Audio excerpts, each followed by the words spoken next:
We're going to this evening read a number of poems with a summer theme as a kind of farewell to the university term and the beginning of the summer vacation. And I'm going to start with a very summary section from Midsummer Night's Dream. Obviously, Midsummer Nights is the theme of the whole poem, the whole play, and it's very much a play about marriage and love and so on. And this is a very famous passage where Oberon, the king of the fairies, is giving instruction to Puck to put a magic potion on the eyes of the lovers. And he describes the place where the lovers will be found to Puck. I know a bank where the wild thyme blows, where ox skips and the nodding violet grows, quite over canopied with luscious woodbine, with sweet musk roses and with eglantine. There sleeps Titania sometime in the night, lulled in these flowers with dances and delight. And there the snake throws her enamel skin, weed wide enough to wrap a fairy in. And with the juice of this I'll streak her eyes and make her full of hateful fantasies. Take thou some of it, and seek through this grove a sweet Athenian lady is in love with a disdainful youth. Anoint his eyes, but do it when the next thing he espies may be the lady. Thou shalt know the man by the Athenian garments he hath on, effected with some care, that he may prove more fond on her than she upon her love. And look thou meet me ere the first cock crow.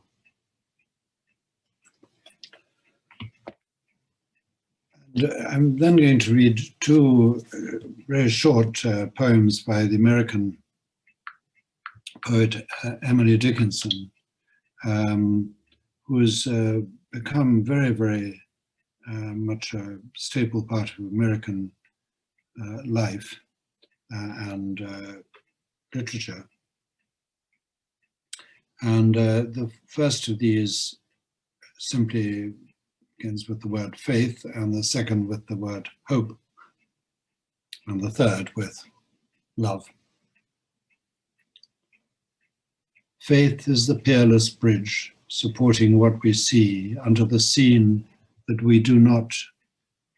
Too slender for the eye, it bears the soul as bold as it were rocked in steel with arms of steel at either side. It joins behind the veil to what could we presume the bridge would cease to be to our far vacillating feet of first necessity.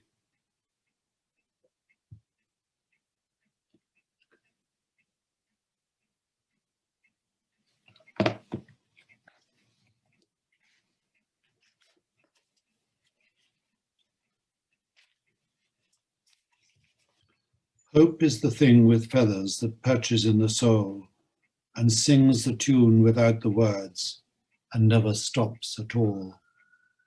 And sweetest as the gale is heard, and sore must be the storm that could abash the little bird that kept so many warm.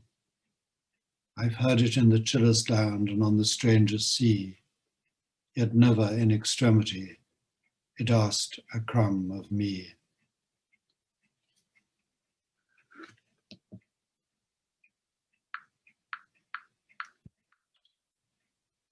The third is a very, very brief poem about love. That love is all there is all we know of love. It is enough. The freight should be proportioned to the groove.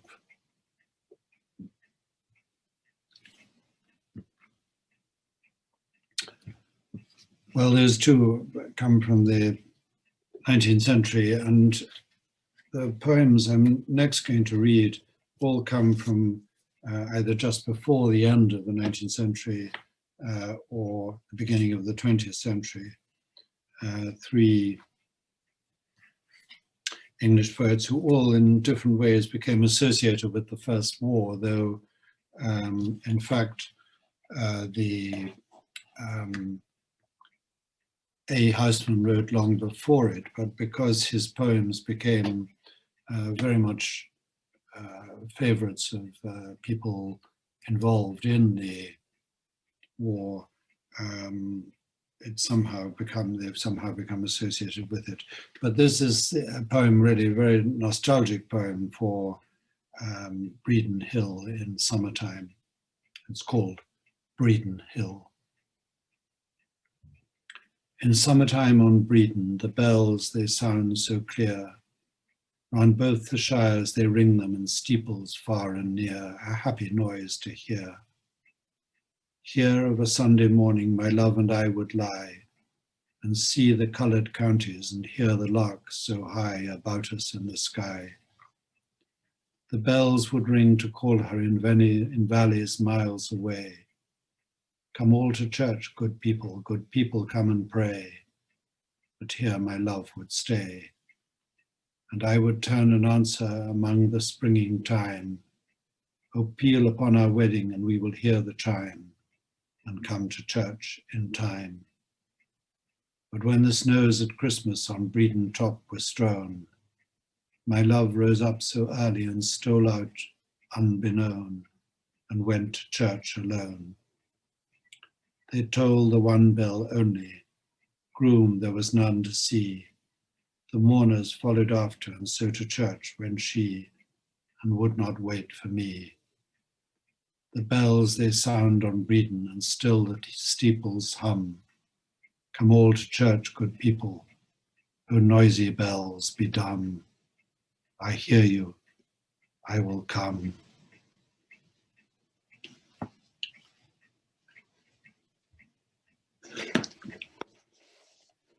And the second of these poems is also very explicitly wrestling with death. And it became a sort of archetypal poem. Rupert Brooke wrote it while he was on the way to the South Seas, where he died of fever before getting anywhere near the front. But it's got a beautiful rhythm and wonderful control of the sonnet form, called The Soldier. If I should die, think only this of me, that there's some corner of a foreign field that is forever England. There shall be in that rich earth a richer dust concealed, a dust whom England bore, shaped, made aware, gave once her flowers to love, her ways to roam, a body of England's breathing English air, washed by the rivers, blessed by sons of home. And think, this heart all evil shed away, a pulse in the eternal mind no less gives somewhere back the thoughts by England given, her sights and sounds, dreams, happy as her day, and laughter learnt of friends, and gentleness in hearts at peace under an English heaven.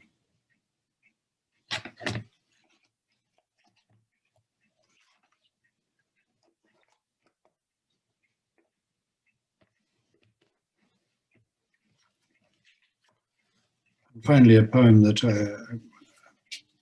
just saying to Professor Zabawa is a real favorite of mine, written by Edward Thomas, who is the author of Adelstrop, which we read on a previous occasion. And this poem reflects back on his friendship with Robert Frost, who was the American poet who inspired him, encouraged him to write verse, luckily. So we have about 3 years of Thomas's poetry. But this remembers the walks he made with Thomas. And what I like about it is that it's the war is off center. It's just hardly seen at the side of the painting, I want to say, but at the side of the poem. And the poem beautifully pivots in the middle, so that although the first part seems to be just a memory of summer walks, it slides without a moment's hesitation into Hades fields, and just then very distant memories of the Crusades, Caesar's battles, and hint of what is going on afar in the east, where the war is. The sun used to shine while we two walked slowly together, paused and started again, and sometimes mused, sometimes talked as either pleased, and cheerfully parted each night. We never disagreed which gate to rest on. The to be and the late past we gave small heed. We turned from men or poetry to rumours of the war remote, only till both stood disinclined for aught but the yellow flavorous coat of an apple wasps had undermined, or a century of dark betonies, the stateliest of small flowers on earth at the forest verge, or crocuses, pale purple, as if they had their birth in sunless Hades fields. The war came back to mind with the moonrise, which soldiers in the east afar beheld them. Nevertheless, our eyes could as well imagine the Crusades or Caesar's battles. Everything to faintness, like those rumors, fades, like the brook's water glittering under the moonlight, like those walks now, like us two that took them and the fallen apples, all the talks and silences, like memory's sand when the tide covers it late or soon, and other men through other flowers in those fields under the same moon go talking and have easy hours. Well, wish you all a very happy and summery summer.